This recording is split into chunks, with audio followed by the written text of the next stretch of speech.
we're going to go over the pros and cons of both these platforms and answer the question of where you should sell online. For those of you that are new to the channel, my name is Travis and I quit my corporate job over 6 years ago and have been selling online since then. And specifically, one of these platforms actually changed my life, and I'll talk about that and I'll tell you which one it was later in this video. But first, let's get into the pros and cons. Let's first go over the pros of Amazon and selling on Amazon. And the first big pro is, last I checked, over 50% of all sales made online are made on Amazon. That's mind-blowing. That's a huge pro. That means that if you sell on Amazon, that a huge percentage of the US population is going to be able to see your products.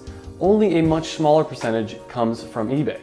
The second pro is FBA, Fulfilled by Amazon, which means you can give Amazon the products that you want to sell and they'll ship them out to the customers as people buy it. There are some more small pros to selling on Amazon, but in my opinion, those two are by far the biggest ones. Now let's talk about eBay, and there's definitely some pros to selling on eBay. The first big pro is it's great for collectibles or used items.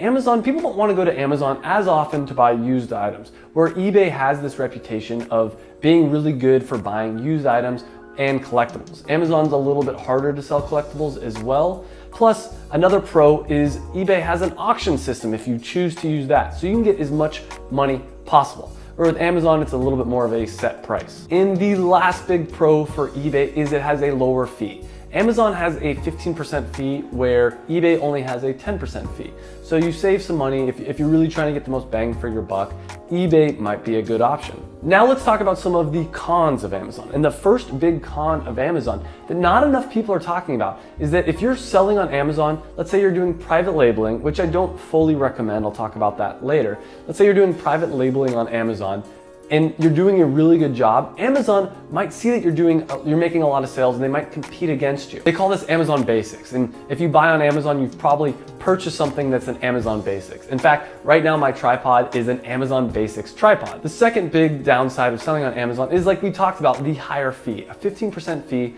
plus another fee if you want to do Fulfilled by Amazon, which I do recommend because it saves you a lot of time from having to ship and all that kind of boring stuff. And the last con of Amazon is they can kick you off at any point they want to. If you break a rule, they'll happily kick you off. And I've even heard of people getting kicked off that didn't break rules. But eBay can do the same thing, so this is a little bit of a con for eBay as well. I've heard of a lot of eBay sellers that get kicked off and they lose their main source of income, which leads us into the cons of selling on eBay. The first big con, in my opinion, is eBay is trending down. The amount of traffic that eBay gets, the amount of sales volume eBay gets is going downhill, where Amazon is going uphill.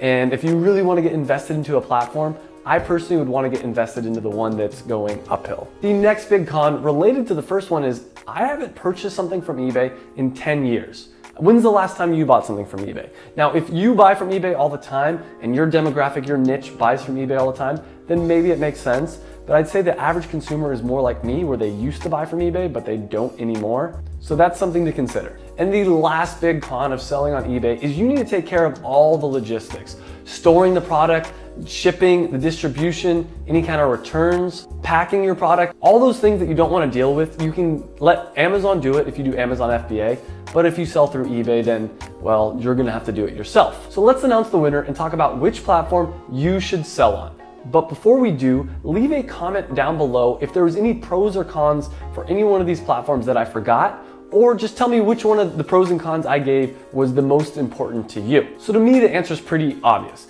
If you're selling used goods or collectible goods, then eBay is for sure the winner. If you're trying to start a real business, a real company, and make a lot of money online, selling on Amazon is the way to go. Now, a lot of people talk about private labeling on Amazon, which I'm personally not a fan of. What I think is a much better way to make money online is creating a passion product. And I created a video on private labeling versus creating a passion product up here. There's a link and down below. And personally for me, creating my passion product, which is Performance Nut Butter, completely changed my life. I created this product, launched it on Amazon, and I started making passive income in just a few months. And what's cool about creating a passion product is it's not just boring private labeling. It's creating something unique that you want to exist in the world. If you want to learn more about how I created Performance Nut Butter, you can check out this video right here, where I talk step by step how I created Performance Nut Butter and how you can create your own passion product.